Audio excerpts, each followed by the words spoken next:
नमस्कार। मुद्दा तो है मैं आपका स्वागत है। मैं हूं आपके साथ ब्रजेश चौक से। आज मुद्दा है संविधान, हत्या दिवस और सियासत। जी हां, लोकसभा चुनाव में विपक्ष ने संविधान खतरे में है इसका बड़ा मुद्दा बनाया था। राहुल गांधी संविधान की कॉपी हाथ में लेकर प्रचार प्रसार करते दिखे थे, लेकिन लोकसभा चुनाव के बाद अब बीजेपी की केंद्र सरकार ने 25 जून यानी आपातकाल को संविधान हत्या दिवस के रूप में मनाने का ऐलान किया है। इसका नोटिफिकेशन भी जारी हो गया है। बता दें कि मोदी सरकार ने 2015 में संविधान निर्माता डॉक्टर भीमराव अंबेडकर की 125वें जयंती वर्ष पर संविधान दिवस मनाने का ऐलान किया था, लेकिन अब देश में संविधान हत्या दिवस भी मनाया जाएगा। वहीं मोदी सरकार के इस फैसले पर बयानबाजी भी शुरू हो गई है। कांग्रेस कह रही है कि मोदी सरकार अपनी नाकामियों को छिपाने के लिए आपातकाल का सहारा ले रही है, तो बीजेपी ने इस फैसले का स्वागत किया है। लेकिन अब सवाल यह है कि क्या मोदी सरकार का फैसला कांग्रेस को संविधान के मुद्दे पर बैकफुट पर ला देगा? क्या बीजेपी इतिहास के सहारे भविष्य की सियासत को साध रही है? और क्या इस फैसले से कांग्रेस की मुश्किलें बढ़ेंगी? आज चर्चा में इन तमाम सवालों की तह तक पहुंचेंगे, लेकिन उसके पहले बीजेपी और कांग्रेस की तरफ से क्या प्रतिक्रिया आई है वो सुन लीजिए। देखिए, 25 जून का दिन भारत के लोकतांत्रिक इतिहास में एक महत्वपूर्ण स्थान रखता है। उस दिन हमारे लोकतंत्र की हत्या करने का प्रयास तत्कालीन सरकार और प्रधानमंत्री इंदिरा गांधी जी के द्वारा किया गया था। स्वाभाविक तौर पर आने वाली पीढ़ियों को इस चीज़ की जानकारी होना, इस दिवस को हमें याद करने की आवश्यकता है ताकि इस देश में इस प्रकार के कृत्य की पुनरावृत्ति न होने पाए। हमें देश की जनता के सामने यह भी रखना होगा कि एक और संविधान की प्रति लेकर के चलने वाले राहुल गांधी की ही पार्टी ने किस प्रकार से देश के लोकतांत्रिक इतिहास में एक काला अध्याय शुरू किया था। तो स्वाभाविक तौर पर देश और प्रदेश की जनता पूरी तरीके से इस प्रकार के निर्णय का स्वागत करती है। देखिए, आपातकाल पर नोटिफिकेशन जारी कर भाजपा की केंद्र सरकार ने यह सिद्ध कर दिया है कि उसके पास 10 साल में दिखाने के लिए, बताने के लिए इस देश में कुछ भी नहीं है। ये केवल गड़े मुर्दे उखाड़ेंगे और अपना जो है अकर्मण्यता, इनका जो नकारापन है, इनकी जो असफलता है, उनको छुपाने का काम करेंगे। कभी ये नेहरू जी के पीछे छुपते थे, अब आपातकाल के पीछे छुपने लगे हैं। तो इस मुद्दे पर चर्चा के लिए हमारे साथ जुड़ गए हैं कांग्रेस नेता रवि वर्मा, बीजेपी प्रवक्ता प्रियंका दुबे और हमारे सहयोगी प्रभु पटेरिया। आप सभी का बहुत बहुत स्वागत है। प्रियंका जी, शुरुआत आपसे ही करते हैं। कांग्रेस कह रही है कि 10 साल में आपके पास बताने के लिए कुछ नहीं है, अपनी नाकामियां छिपाने के लिए आपातकाल का सहारा ले रहे हैं, गड़े मुर्दे उखाड़े जा रहे हैं। विकास की धारा को अगर कोई नकारना चाहता है तो ये उसका दृष्टि दोष हो सकता है, परंतु देश जिस तरह से आज 5वीं अर्थव्यवस्था, मजबूत अर्थव्यवस्था बनकर के उभरा और तीसरी मजबूत अर्थव्यवस्था की ओर अग्रसर है, ये हमने नहीं, विश्व ने देखा है। इसके साथ ही जब नारी वंदन अधिनियम आकर के लाकर के जब महिला के अधिकारों को मजबूत किया जाता है तो यह भी सभी ने देखा है, परंतु इन्होंने तो शाहबानो जैसी गरीब महिला के अधिकारों को छीन करके कानून को ही पलट दिया था और मुस्लिम लॉ तो जब इतने अच्छे काम आप कर रहे हैं तो फिर ये आपातकाल को लाने की क्या जरूरत थी? बिल्कुल लाएंगे, बार बार लाएंगे, और इसको याद करने के लिए ये दिवस लाना बहुत जरूरी है। जरूरी इसलिए है कि आप ही के जैसे बुलंद आवाज करने वाले पत्रकारों को, 327 पत्रकारों को जेल में ठूस दिया गया था क्योंकि आप लोगों ने लोकतांत्रिक देश में आवाज बुलंद करी थी। 3800 से ज्यादा न्यूज़पेपर्स को इन्होंने रद्द कर दिया था। 7 से ज्यादा विदेशी पत्रकारों को इन्होंने भारत से बाहर निकाल दिया था। इसके बाद पत्रकारों की और अभिव्यक्ति की आजादी को इन्होंने खंडित किया था। संविधान के मूल ढांचे में इन्होंने परिवर्तन किया, प्रस्तावना को बदला। इसलिए बार बार हम लोग इस त्रासदी को याद दिलाते रहेंगे ताकि आपके जैसे बुलंद आवाज करने वाले लोगों को वापस, या वो अभी बार बार ये मुद्दा उठा रहे हैं कि अघोषित आपातकाल लगा हुआ है, संविधान खतरे में है, उसकी काट के लिए ले आए आप। इतने साल बाद क्यों? 10 साल से आपकी सरकार थी, पहली बार में ले आते, पहले 5 साल में ही, अभी क्यों? संविधान में अभी तक 127 बार संशोधन किए गए, जिसमें 110 से ज्यादा जो है संशोधन कांग्रेस पार्टी ने अपने अत्याचारों को करने के लिए किया, बार बार किया। संविधान की प्रतियां हिलाई। जब अनुराग ठाकुर जी ने इनसे पूछा इसमें कितने पेज हैं, तो बताने के लिए बोला गया इतने। सब पढ़ा होता संविधान तो पन्ने मालूम होते ना, कितने संविधान में कितने पन्ने, परंतु पढ़ना हमें नहीं है क्योंकि उसको कुचला तो हम नहीं है ना। बताते तक नहीं बना था जब अनुराग ठाकुर जी ने पूरे सदन के सामने पूछा था कि भाई इसमें कितने पन्ने, इतना मोटा है। ये जवाब आया था पढ़े लिखे इंसान की तरफ से। मैं तो नाम भी नहीं लेना चाहती अब, क्योंकि ऐसे लोगों पे चर्चा करना मतलब समय की बर्बादी करना है। इसके बाद भी अगर मैं मतलब बात कोई करना डर नहीं है जो कह रहे थे ना वो संविधान खतरे में, उसकी डर की वजह से नहीं लाए। संविधान मैंने खतरे कहा में था ना कभी- कि पहले क्यों नहीं लाया आप, जब पहले आपकी सरकार बनी थी तभी ले आते, लेकिन वो संविधान खतरे का नारा लेकर सड़क पर उतरे, उसके बाद आपको लाना पड़ा। बात आज आईना दिखाने की है। जिन्होंने पूरे लोकतांत्रिक व्यवस्था पे सवाल खड़े किए, जिन्होंने संविधान के ऊपर सवाल खड़े किए, जिन्होंने संविधान को पूरे समय तक कुचलते रहे, आज वही वाली बात है कि 900 चूहे खा के बिल्ली हज को चली। सबसे ज्यादा संविधान के साथ छेड़छाड़ करने वाले लोग आज संविधान की दुहाई देते हैं, और वो लोग जो खुद ही संविधान को कुचलते रहे, जिन्होंने संविधान निर्माता के तौर पे जिनको सबने सम्मान दिया, इन्होंने उनका भी अपमान किया, बाद में उनके बनाए हुए संविधान को कुचला, और आज ये लोग उसी संविधान की दुहाई देती हैं। चलिए तो जवाब ये- ले लेते हैं, ठीक है प्रियंका जी। बिल्कुल। तो रवि जी वो कह रहे हैं कि आपने बार बार संविधान में बदलाव किए, 110 बार तो आप ही ने किए हैं, संविधान को आपने आपातकाल के जरिए किस तरह से कुचला था, तो आपको आईना दिखाने के लिए लाए हैं। संविधान हत्या दिवस मनाएगी अब पूरे देश में, पूरे मध्य प्रदेश में या पूरे देश में, सब जगह बीजेपी मनाएगी, अब तो लोग भी मनाएंगे क्योंकि नोटिफिकेशन जारी हो गया। तो कांग्रेस को भी मनाना पड़ेगा या विरोध करेंगे इस दिन? नहीं, निश्चित। देखिए ब्रजेश जी, नॉन बायोलॉजिकल प्रधानमंत्री एक बार फिर हिपोक्रेसी भरा हुआ हेडलाइन बनाने का प्रयास कर रही है, जिसे 4 जून कर जनता ने नकार दिया था, केवल मजाक के रूप में आज भारतीय जनता पार्टी एक स्थापित हो चुकी है। क्योंकि जिसने लगातार अपने क्या नकार दिया था? बहुमत से सरकार में कम से कम ऐसी बात तो बोलो कि जो जनता को विश्वास हो जाए आपकी बात। ब्रजेश जी थोड़ा सा सवाल सुनने का धैर्य रखिए। सवाल नहीं, जवाब सुनना है मुझे आपसे। सवाल तो मैं ही कर रहा हूँ आपसे। हाँ, तो मेरा भी सवाल जो है तो आप कह रहे हो नकार दिया, इसलिए मैंने कहा भाई सत्ता में है, पूर्ण बहुमत से। ब्रजेश जी देखिए, ब्रजेश जी पूरा समय आपने देखिए भारतीय जनता पार्टी के प्रवक्ताओं को दिया, तो मैंने उनको भी टोका था, उनसे भी काउंटर सवाल किए थे, लेकिन उन्होंने इस तरह से आपत्ति नहीं उठाई जिस तरह से आप उठाने लगते हो। सवाल है उसका उत्तर भी आप सुनेंगे, तो धैर्यता रखिए थोड़ा सा, आपके हर सवालों का जवाब दिया जाएगा। जी आप बोलिए, इस तरह से चर्चा करके केवल समय खराब बोलिए, कर मुद्दे देंगे। पे आइए, मुद्दे पे आइए। जी, मैं मुद्दे पर था। नॉन बायोलॉजिकल प्रधानमंत्री जो है फिर एक बार हिपोक्रेसी से भरे हुए हेडलाइन बनाने का केवल प्रयास कर रहे हैं, जिसे जनता ने नकार दिया। इसलिए नकार दिया जो 400 पार का दम्भ भर रहे थे, जो संविधान को खत्म करने की बात कर रहे थे, ज्योति मिर्जा और लल्लू जो इनके सांसद है, वो कौन है जो संविधान को बदलने के बात करते हैं इस देश में? तो उत्तर प्रदेश की जनता ने बता दिया, इस देश की जनता ने, कि जब संविधान के बदलने की बात आएगी या संविधान को खत्म करने की बात करेगी भारतीय जनता पार्टी, वो भारतीय जनता पार्टी जिसका वैचारिक रिश्ता आरएसएस से है, उस आरएसएस ने जिसने मनुस्मृति ना होने के कारण संविधान की प्रतियां जलाई थी, संविधान विरोधी लोग आज संविधान की दलीलें दे रहे हैं, जिन्हें 4 जून को नकार दिया गया। तो वो तो आप पर भी लागू होता है ना, फिर आप बोले 4 जून को नकार दिया, 4 जून को भैया बहुमत उनको मिला है, पर है जिन्होंने लगातार संविधान को कुचला, 10 साल लगातार। अच्छा, उन्होंने कुचला है तो ये कुचलना नहीं हुआ क्या? आपातकाल लगाना, काला दिवस मनाएंगे आप भी, संविधान हत्या दिवस मनाएगी कांग्रेस। उन्हें पता होना चाहिए धारा प्रवाह भाषण देने से कुछ नहीं होगा। सांसदों मुद्दे को पे आइए, सवाल निलंबित सुनिए करता है मेरा। और काले कानून चोरी चुपके से लेकर आता है, जो जनता के हित में नहीं है, जिन्होंने लगातार जनता का जो है गला घोटा। जनता ने चुना है 700 से उनको ज्यादा भाई। किसान मर जाते हैं, उनकी शहादत होती है, कहाँ और पहुंच गए आप? देश के प्रधानमंत्री उनसे मिलने तक नहीं जाते हैं। आपातकाल पर क्या चर्चा कर रहे हैं संविधान का? कि देश में लगातार संविधान हत्या त्रासदी दिवस हो मनाएगी और क्या उनके कांग्रेस? सांत्वना के लिए भी ना खड़े हो। मणिपुर में कांग्रेस लगातार मनाएगी हिंसा क्या? जारी पूरा है, देश जिन्होंने मनाएगा अपनी तो? स्वार्थ इच्छा के चलते मणिपुर को आग में धकेल दिया और आज भी वो वहां नहीं जा रहे हैं। क्या अरे संविधान पर्चा नहीं लेके कहता है बैठे हो कि क्या? संविधान के धारा खिलाफ प्रवाह पढ़ते जा रहा लगातार काम कर रहे हूँ। हैं? रवि आप जी लोग सुनिए संविधान तो, की बातें कर रहे हैं। अरे आप क्या टेलीफोन पे जुड़े हो, पर्चा लेके बैठ गए क्या? धारा प्रवाह पढ़े जा रहे हैं, सुन भी तो ये लीजिए। पर्चा नहीं, ये जो सत्यता है वही सत्यता कह रहा हूँ। अरे सत्यता हम आप भी नहीं संविधान बता पर पा रहे चर्चा कर रहे हैं, मुझे आप लग रहा है। संविधान या तो बचाने की सुनने बात कर हिम्मत रहे थे, रखिए। वो कह रहे हैं आपने जो संविधान सवाल आपने किए, सर्वाधिक कुचला आपके है। सवालों का जवाब दे रहा हूँ। आपको अगर पर्चा लग रहा है तो आपको भी बधाई, तो लेकिन सुनिए ना, सवालों के जो तो आपके सुन तो सवालों लो का भाई। जवाब दे रहा हूँ, अरे जवाब सुन तो लो, सुनिए। सुन तो लो, सवाल भी तो सुन लो। हम बात किस पे आपके कर रहे सवाल थे? सुने, आपके संविधान सवालों का ही जवाब हत्या दे रहा दिवस हूँ। बना रहे हैं। सवालों को सुनने की भी हिम्मत रखिए। हो गया आपका, अब सवाल सुनेंगे आप? जी करिए। आप तो कांग्रेस भी मनाएगी क्या? जाएगा। यदि नोटिफिकेशन जारी हो गया तो कांग्रेस को भी मनाना पड़ेगा। संविधान हत्या दिवस पूरा देश मनाएगा तो पूरा देश नहीं सहमत है ना।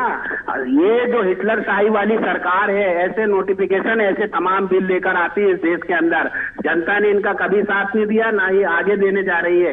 ये केवल चर्चा में हो सकता है, अफवाह फैलाने के लिए पूरा देश मना रहा, पूरा देश इस तरह के कानूनों से या इस तरह के दिवस से सहमति नहीं रखता है। ये केवल तो आपातकाल ठीक था, गलत निर्णय है ये सरकार का? ये निश्चित तौर पर गलत निर्णय है, क्योंकि आज मतलब वो सही कदम उठाया था कांग्रेस ने आपातकाल में, जिन्होंने लगातार संविधान का गला घोटा, देश में लगातार 10 साल। अरे वही तो कह रहे हैं, वो 900 चूहे खा के बिल्ली हज को चली, आपातकाल जैसा लगाने वाले, लोगों को जेल में डालने वाले, अब जो बात कर रहे हैं। चलिए लौट रहा हूं मैं, प्रभु जी से भी एक कमेंट्स ले लेता हूं। प्रभु जी, संविधान हत्या दिवस मनाया जाएगा पूरे देश में, नोटिफिकेशन जारी कर दिया सरकार ने, इसे आप कैसे देखते हैं? सियासत है, गड़े मुर्दे उखाड़े जा रहे हैं, या वो जो संविधान खतरे में है, जो नारा लेकर राहुल गांधी निकले थे, अब कांग्रेस बैकफुट पर आ गई है? अब ब्रजेश जी, जो आपने जो पहली बातें कही वो बिल्कुल उससे सहमत हूँ, और तीसरी बात से असहमत हूँ कि संविधान खतरे में है। सभी गड़े मुर्दे उखाड़े जा रहे हैं, एक राजनीति की जा रही है, उस राजनीति में देश को पूरा झोंकने की तैयारी की जा रही है, बिल्कुल ये कवायद उसकी है, और इसकी जड़ कहीं ना कहीं वो संविधान को चुनावी राजनीति का केंद्र बिंदु बनाना है। इसके लिए दोनों पार्टियां जिम्मेदार हैं। बीजेपी के किसी सांसद ने कह दिया तो सांसद के अकेले दम पे क्या संविधान बदल सकता था, लेकिन कांग्रेस ने उसको ऐसा तूल दिया जिससे वोट उनको लगा कि पूरा डाइवर्ट होकर उनकी तरफ चला जाएगा। मामला यहाँ तक आ गया, जो अभी मैडम बता रही थी कि संविधान की किताब लेकर तो चलते हैं, लेकिन उनको पन्ने नहीं मालूम कितने हैं। तो मुझे नहीं लगता कि संविधान की प्रस्तावना में कितने शब्द हैं यहाँ किसी को भी मालूम होगा, न उनको भी मालूम होगा कि प्रस्तावना में क्या क्या है, कोई नहीं बता सकता है। लेकिन ये जरूर है कि इसको लेकर राष्ट्र मतलब सरकार के स्तर पर कार्यक्रम नहीं होना चाहिए। तो बीजेपी संविधान हत्या दिवस मनाती है हर साल, बीजेपी विपक्ष मनाता है वो, क्योंकि वो मीसाबंदियों का सम्मान भी करते हैं। उस दिन 25 जून को आपातकाल की बरसी मनाई जाती है, बरसी उसकी मनाई जाती है जिसका निधन हो चुका है। तो अब जिसका निधन हो चुका है, आप उसकी हर साल पुण्यतिथि क्यों इसकी मनाना चाह रहे हैं, जो कि अब देश में दोबारा वो स्थितियां लाई भी नहीं जा सकती हैं। जो 352 अनुच्छेद में जो प्रावधान था, उस प्रावधान को संशोधित कर दिया गया है। अब देश में आंतरिक स्थिति विषम होने पर कोई भी सरकार, चाहे वर्तमान सरकार हो या भविष्य के आने वाली सरकार हो, कोई भी वैसी इमरजेंसी नहीं लगा सकता जिसकी लगाई गई। तो अब वो तो अतीत हो गया। तो सही है ना, संविधान वैसे भी खतरे में नहीं है, तो इसलिए कांग्रेस भी जिम्मेदार है ना। नहीं, अभी जो चुनाव के बाद, चुनावी राजनीति के बाद संसद में किस तरह से संविधान की प्रतियां लेकर गए, शपथ दिलाई, और आज भी वही राग अलाप रहा है। चुनाव में हो जाने देते। जी, मैंने वही कहा कि पहले बीजेपी के लोगों ने कहना शुरू किया कि हमारी 400 सीटें आएंगी तो हम संविधान बदल देंगे। आपने मुद्दा उनके हाथ में दे दिया, वो झुनझुना बजाते रहे, क्योंकि इस देश की जनता इस नेताओं की बात को ज्यादा वजन देती है। इस देश की जनता ये सोचती नहीं कि क्या है, क्योंकि संविधान ना तो हमको स्कूलों में पढ़ाया जाता है पूरा, ना हमको कॉलेज में पढ़ाया जाता है। सिर्फ लॉ के स्टूडेंट पढ़ते हैं संविधान, इसके अलावा कोई पढ़ता नहीं है। संविधान के अनुच्छेद जब संसद में बहस होगी तो जरूर वहाँ पे प्रयोग कर लिए जाते हैं, बाकी कौन उसको इस्तेमाल करता है दैनिक कामों में। तो निश्चित तौर पर उसको लेकर अज्ञानता का जो भाव है, उसकी वजह से ये इस तरीके का राजनीतिक दल फायदा उठाते हैं। संविधान दिवस मनाने का अच्छा निर्णय लिया गया था, अब संविधान हत्या दिवस मनाया जाएगा सरकारी तौर पर। जो रवि जी को कह रहे हैं, तो क्या रवि जी के या कांग्रेस के नेताओं के बच्चे जो स्कूलों में पढ़ते होंगे, उस दिन क्या वो स्कूल नहीं जाएंगे? क्या उस दिन वो विरोध करेंगे उसका? ये भी स्थिति नहीं बन सकती, क्योंकि स्कूलों में कार्यक्रम होंगे, सरकारी स्तर पर कार्यक्रम होंगे, तमाम नेता रहेंगे, सरकारें रहेंगी इस कार्यक्रम में, सरकारी दफ्तरों में कोई आयोजन किए जाएंगे जैसे संविधान दिवस का मनाया जाता है। तो ये बिल्कुल गलत प्रक्रिया है। आपको इसको राजनीतिक दल के स्तर पर ही जो मनाया जा रहा था उस स्तर पर हो सकता है, लेकिन उसको राजनीति का केंद्र बनाना, और आपको यदि ये नोटिफिकेशन जारी करना ही था तो 25 जून तो अभी हाल ही में गई है ना, उसके पहले कर देते। अब 1 साल बाद आप करेंगे, मतलब निश्चित तौर पर ये केवल और केवल राजनीतिक चश्मे से देखा गया फैसला है। इसको जो है देश की जनता अब इसको कैसे लेती है वो देखने वाली बात तो है। प्रियंका जी, देश की जनता कैसे लेती है तो समय बताएगा, लेकिन आप सियासी रोटियां सेंकने के लिए ये मुद्दा लेकर आए हैं। यदि आपको करना था तो 1 महीने पहले कर देते, और आपकी पार्टी तो मनाती आई है, फिर देश को मनाने के लिए क्यों मजबूर करना? क्यों स्कूल कॉलेज में ये लोगों को बताना कि हमारा काला दिवस भी वो था? बीती ताय विसार देना चाहिए थी ना। बिल्कुल विसार देनी चाहिए, पर उस पीड़ा के बारे में क्या कहेंगे जो मीसाबंदियों के परिवारों ने भुगती थी? उस पीड़ा को कौन, उस त्रासदी को कौन झेलेगा? कोई अपने जख्म कुरेदता है क्या प्रियंका जी? हाँ, भर जाते हैं, इसके बाद कोई कुरेदता नहीं है उनको। आज़ादी के मैडम, आज़ादी के आंदोलन में जो लोग थे उनने पेंशन की मांग नहीं की जीवन में कभी भी। आपके मीसाबंदी हर साल जब 25 तारीख को अपनी पेंशन बढ़ाने की मांग करते हैं, सुविधाएं बढ़ाने की मांग करते हैं। ये उतना बड़ा आंदोलन नहीं था, उसमें तो सैकड़ों लोग शहीद हुए थे, अंग्रेजों ने फांसी दे दी थी। यहाँ पर तो फांसी नहीं दी गई थी इमरजेंसी में। ये तो केवल 21 महीने आपके नेता जेल में रहे। और एक बड़ी बात और है इस पूरे आंदोलन में, जिस व्यक्ति के कारण इमरजेंसी लगी, जयप्रकाश नारायण, जिनने संपूर्ण क्रांति का नारा दिया था, जो उसके कारण ही इंदिरा गांधी को यहाँ तक पहुँचना पड़ा कि उनको इमरजेंसी लगानी पड़ी, उनकी सरकार पर संकट आ रहा था। उस जयप्रकाश नारायण को लेकर क्या आप कौन सा दिवस मना रहे हैं? क्या राष्ट्रीय स्तर पर ऐसा कोई कार्यक्रम कर रही है सरकार या आपकी पार्टी? ठीक जी, प्रियंका जी। पूछिए भाई साहब और ब्रजेश जी भाई साहब दोनों के जवाब दे दूं। दीजिए। अगर हम बात करते हैं 327 से ज्यादा जो पत्रकारों को धकेला गया था उनकी आवाज बुलंद करने के लिए, आज आप मत कीजिए ना, इतना समय नहीं है जो आप पहले दौर में वो बोल हो चुके चुका है मैडम। पत्रकारों ने अपना विरोध उस समय भी दर्ज किया था, बाद में भी दर्ज किया है। आपकी जरूरत नहीं है मीडिया को आपकी बात करते हैं। आज आपने दोनों ने एक शब्द यहाँ पे बोला, आपके नेता। क्या लोकतंत्र में आवाज बुलंद करना सिर्फ हमारे नेता किसी का भी मौलिक अधिकार है? वो मौलिक अधिकार है और देश के प्रति अगर कुछ गलत दिखता है तो वो हमारा कर्तव्य भी है कि हम उसके ऊपर अपनी आवाज बुलंद करें। तो क्या उसे जेल में ठूस देना चाहिए था? अच्छा मैडम ये बताइए, आप भी तो जेल में बंद करते हैं, ब्रजेश जी, मैडम ये बताइए, देश में इमरजेंसी केवल एक ही बार लगी थी ना? और जब देखा गया, चावला जी को संबोधित किया गया कि यहाँ पे कैपेसिटी से ज्यादा कैदियों को ठूसा जा रहा है, उनके भी मौलिक अधिकार होते हैं। जब उससे ज्यादा लोगों को ठूसा गया तो कहा गया कि आप लोग टीन शेड के अस्थायी बैरक बनाइए और इसमें उनको ठूसिए और उनको। मैडम ये आज भी होता है, आप आंदोलनकारियों को जेल में डालते हो तो मत डाला करो फिर। प्रियंका जी, जो मांग कर रहे हैं। प्रियंका जी एक छोटा सा सवाल है। प्रियंका जी जरा सुन लीजिए, विस्तार से बताइएगा, आपसे ही पूछेंगे, सुन लीजिए। इमरजेंसी देश में 3 बार लग चुकी है, इस देश में 3 बार इमरजेंसी लगी है, क्या तीनों दिवस मनाएंगे आप? जवाब देने का पूरा समय दीजिए। मैं न्यूज़पेपर की तरह नहीं पढ़ रही हूँ, परंतु जवाब सुनना पड़ेगा आप लोगों को। 8 वर्ष से लेकर 80 साल के व्यक्ति के साथ में जबरदस्ती नसबंदी कराई जा रही है, किसी की सिंचाई का पानी रोका जा रहा है, अध्यापकों का वेतन काटा गया, 3 साल के लोगों की नौकरी से सस्पेंड किया गया। इसका किसने अधिकार दिया था? एट्रोसिटी एक्ट बदल दिया गया सुप्रीम कोर्ट के फैसले के बाद। डाला। अगर ऐसी त्रासदी को भी अगर आप लोग याद नहीं रखना चाहते हैं तो मैं तो कहूंगी आप लोगों को बनाने की स्वतंत्रता है, ना मनाए आपकी स्वतंत्रता है, परंतु ये इतिहास का पन्ना बार बार लोगों को पढ़ना चाहिए कि लोकतंत्र के देश में ऐसी चीजें बिल्कुल नहीं स्वीकार की जाएंगी। जहां का लिखित संविधान सबसे बड़ा संविधान माना जाता है, उसके मूल ढांचे में जिस तरीके से परिवर्तन किए गए वो असंवैधानिक था। इमरजेंसी लगाना वो भी 21 माह के लिए पूर्णतः असंवैधानिक था, क्योंकि मात्र आपके चुनाव को इनवैलिड घोषित कर दिया गया था। अगर कोई चुनाव इनवैलिड मान दिया जाता, आज हमने भी इनके खिलाफ रिट लगाई है। 99 जो इन्होंने 8,500 का धोखा दे करके जो चुनाव लड़ा है उसके तो खिलाफ सभी बातें करते हैं, फिर आपके घोषणा पत्र पे आ जाएंगे मैडम, तो फिर दिक्कत हो जाएगी। देखो सभी बातें करते हैं, हमारा कहना वही था कि संविधान खतरे में है। कांग्रेस कह रही थी चुनावी एजेंडा रहने देना चाहिए था, आपको भी संविधान हत्या दिवस मनाने की जरूरत नहीं थी, आप भी मनाते ही हो, लेकिन आपको नोटिफिकेशन जारी करने की क्या जरूरत थी? क्या बच्चों को ये पढ़ाओगे कि ये दिन थे हमारे? ये नागरिक शास्त्र सिविल में ये बिल्कुल पढ़ाया जाना इम्पोर्टेंट। अभी भी पढ़ाया जाता है स्कूलों में, ये भी पढ़ाया जाता है मैडम, इतिहास की किताब में है दर्ज। ये बलिदान दे दिया, जिस स्वतंत्रता को लड़ने के लिए देश का हर इंसान लड़ा था, कोई एक पार्टी नहीं लड़ी थी। एक एक इंसान से, एक एक घर से व्यक्ति निकल करके स्वतंत्रता के लिए लड़ा था, और इसी लोकतांत्रिक व्यवस्था के लिए सबने अपनी आवाज बुलंद करी थी। किसी एक घर के लड़ने से स्वतंत्रता नहीं आई। रवि जी से जवाब ले लेते हैं। रवि जी, जिम्मेदार तो आप भी हैं, क्योंकि आप लगातार उठाते रहे एक सांसद के कहने पर कि संविधान बदल देंगे, तो आपने वो मामला पकड़ लिया, वो उनकी बात पकड़ ली और संविधान खतरे में है, तो जिम्मेदार तो आप भी हैं। यदि आप कहेंगे संविधान खतरे में है तो वो जरूर कहेंगे कि संविधान किस तरह से खतरे में था, किस तरह से आपातकाल लगाया था, मौका तो आपने दिया ना। संविधान को बदलने के बाद जो है हमने नहीं, भारतीय जनता पार्टी के सांसद ने कही, 4 सांसदों ने कही, संविधान बदलने की बात इसलिए कही जा रही थी कि 400 से ज्यादा सांसद उनको चाहिए हैं, और ऐसा लगातार भारतीय जनता पार्टी ने 10 साल में किया। लगातार काले कानून थोपे गए देश की जनता पर, जिनका जनता से कोई सरोकार नहीं है। हिटलर शाही से सरकार चलाने वाले लोग आज हम पर तोहमत लगा रहे हैं।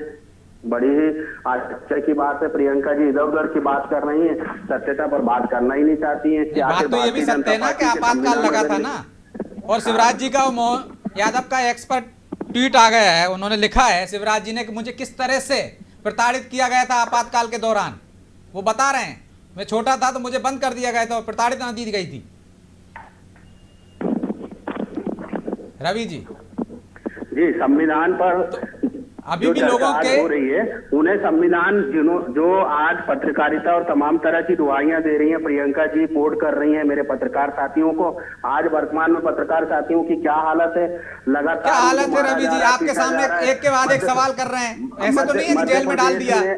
मध्य प्रदेश में लगातार पत्रकारों के साथ किस तरह का व्यवहार हो रहा है, क्या वो इस तरह के आपातकाल पर बोलेंगी?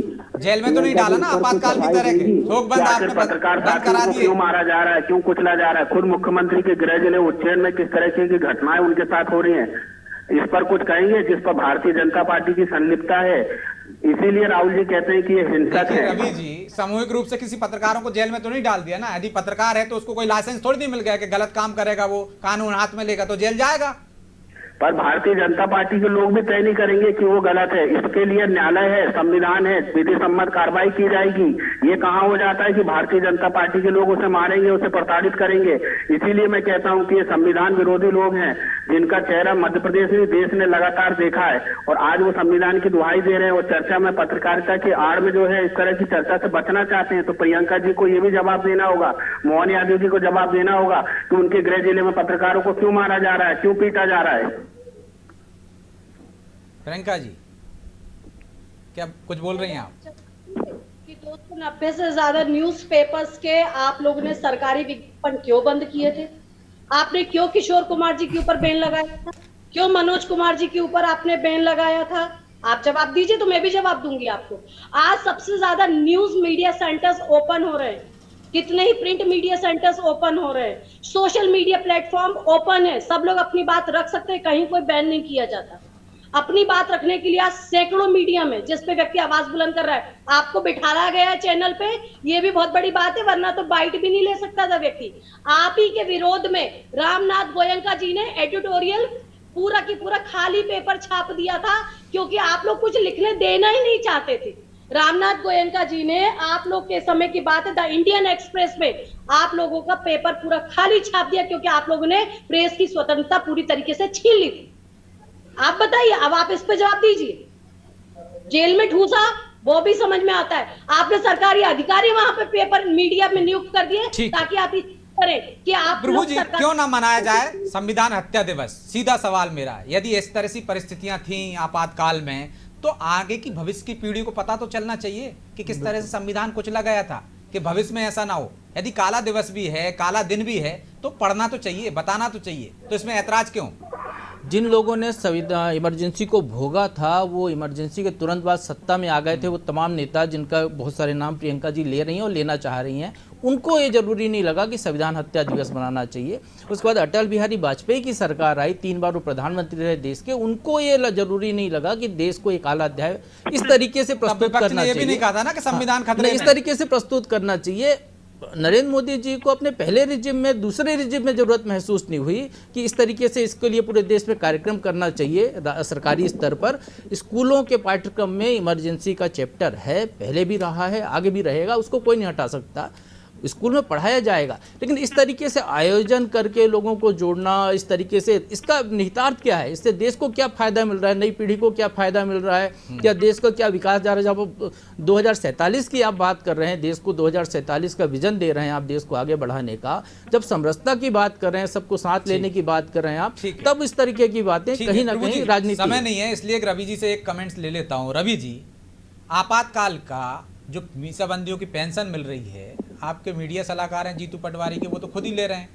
यदि आपातकाल इतना ही अच्छा था तो उनसे कहिए कि सबसे पहले कि वो मीसाबंदी की वो पेंशन ना लें। सुविधा क्यों ले रहे हैं फिर वो?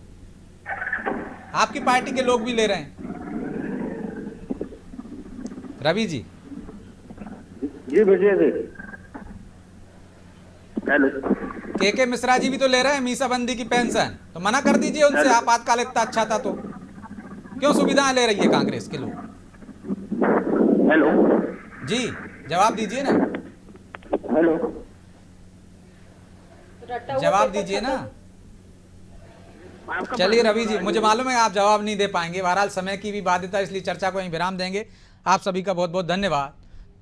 तो संविधान हत्या दिवस और सियासत, निश्चित तौर पर ये सियासी मुद्दा है, संविधान खतरे में है, ये बात उठाकर, ये मुद्दा बनाकर कांग्रेस ने ही एक तरह से इस तरह से पहल की है कि बीजेपी सरकार संविधान हत्या दिवस मनाने के लिए बाध्य हो सके और इस तरह का नोटिफिकेशन जारी कर सके। तो जिम्मेदार दोनों ही दल हैं। निश्चित तौर पर यह सियासत का मुद्दा था, चुनावी मुद्दा था, इसको वहीं तक सीमित रहना चाहिए था, लेकिन अब सरकार ने ऐलान कर दिया है, नोटिफिकेशन जारी कर दिया, तो निश्चित तौर पर सरकारी संस्थानों में इसको मनाया जाएगा, स्कूलों में मनाया जाएगा और देश के लोग भी मनाएंगे। अब कांग्रेस आगे क्या प्रतिक्रिया उसकी आती है, क्या इस दिन का विरोध करती है, वो तो देखने की बात होगी। बहरहाल मुद्दा तो है। मैं इतना ही, मुझे दीजिए इजाजत और आप देखते रहिए अनादि टीवी। नमस्कार।